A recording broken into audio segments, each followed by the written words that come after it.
Hello बच्चों, आप सभी का बहुत बहुत स्वागत है आपकी अपनी ई पाठशाला में। मेरा नाम है दिनेश और हम कर रहे हैं क्लास 8 का चैप्टर नंबर 3। तो हमने पिछले पार्ट में हमने एक्सरसाइज 3.2 स्टार्ट करी थी और 3.2 एक्सरसाइज के क्वेश्चन नंबर 5 तक हमने कंप्लीट कर लिए थे। तो आज हम करने वाले क्वेश्चन नंबर 6। तो क्वेश्चन नंबर 6 पढ़ लेते हैं। इसमें क्या है, what is the minimum interior angle possible for a regular polygon. एक रेगुलर पॉलीगन है मान लो हमारे पास, ठीक है। तो जो उसका अंदर का एंगल होता है यानी इंटीरियर एंगल है वो मिनिमम यानी कम से कम कितने डिग्री का हो सकता है, ठीक है। यही पूछ रहा है। मान लो हमारे पास एक रेगुलर पॉलीगन है, तो देखो इसका मैं यहीं पे सॉल्यूशन कर देता हूँ बगल में। देखो ये मिटा देता हूँ। देखो अगर हमारे पास मान लो कि हमारे पास एक रेगुलर पॉलीगन है, ये मैंने एक रेगुलर पॉलीगन बनाया। एक पॉलीगन बनाने के लिए 3 साइड चाहिए मैक्सिमम, 3 साइड बना ली है ना, कम से कम 3 साइड तो चाहिए मिनिमम में।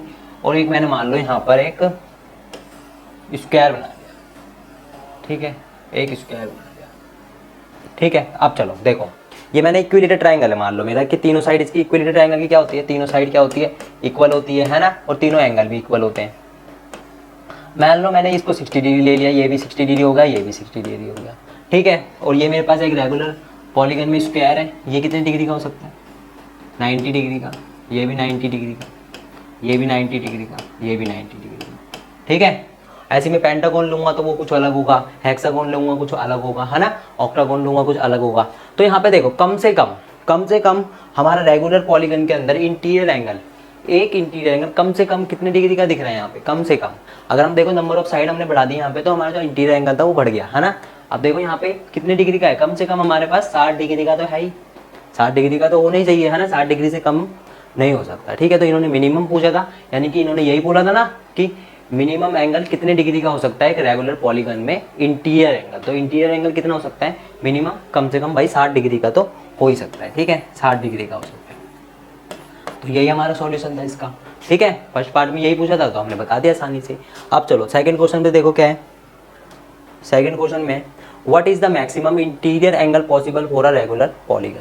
एक्सटीरियर एंगल, ठीक है। वहाँ पे इंटीरियर पूछा था और यहाँ पे एक्सटीरियर पूछ रहे हैं। तो यहाँ पे क्या करना है, देखो अब यहाँ पे क्या पूछ रहा है ये, कम से कम एक रेगुलर पॉलीगन है हमारे पास, मान लो एक रेगुलर पॉलीगन है, उसका कम से कम मैक्सिमम हाँ मैक्सिमम यानी ज़्यादा से ज़्यादा, तो मैक्सिमम में कितने डिग्री का हमारा एंगल बन सकता है, ठीक है।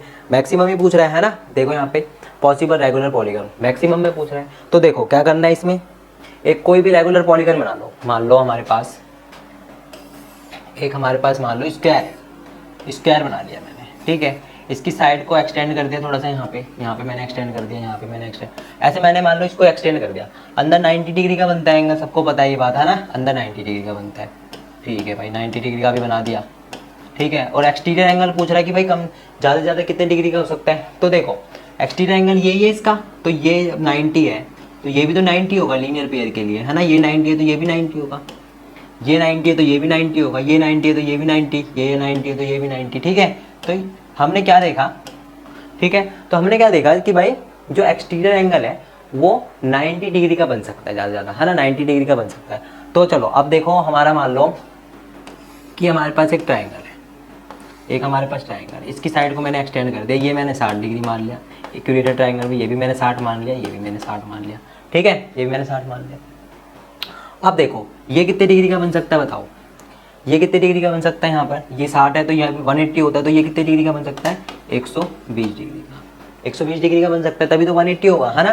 तो देखो हमने क्या देखा इसके अंदर कि जब हमने नंबर ऑफ साइड हमारी कम थी, तो जो हमारा एक्सटीरियर एंगल था वो ज़्यादा बन गया था, है ना। और यहाँ पे नंबर ऑफ साइड क्या हो गई हमारी, ज़्यादा हो गई, तो हमारा जो बाहर का एक्सटीरियर एंगल है वो भी कम हो गया। वैसे क्या होगा, जब नंबर ऑफ साइड बढ़ती जाएगी तो जो हमारा एक्सटीरियर एंगल होगा वो क्या होगा, कम होता जाएगा, है ना। तो यानी कि जो इन्होंने पूछा था ज़्यादा से ज़्यादा कितने डिग्री का बन सकता है एक्सटीरियर एंगल, तो यहाँ से ज़्यादा से ज़्यादा 120 डिग्री का ही बन सकता है हमारे पास एक एक्सटीरियर एंगल, ठीक है। इंटीरियर एंगल कितने डिग्री का बन सकता है 60 डिग्री का, और एक्सटीरियर एंगल ज़्यादा से ज़्यादा मैक्सिमम में कितना बन सकता है 120 डिग्री का, ठीक है। यही पूछा था तो यहाँ पे हम लिख देते हैं कि भाई 120 डिग्री का ही बन सकता है एक्सटीरियर एंगल एक रेगुलर पॉलीगन में, ठीक है। तो सिंपल सा क्वेश्चन था। हमारे क्वेश्चन क्या होते हैं, कंप्लीट होते हैं। तो आई होप आपको ये क्वेश्चन भी समझ में आ गया होगा। अब हम मिलेंगे अपने नेक्स्ट पार्ट में कुछ नेक्स्ट क्वेश्चन, अगले क्वेश्चनों के साथ, इंटरेस्टिंग पॉइंट के साथ। जब तक के लिए जय हिंद, जय भारत।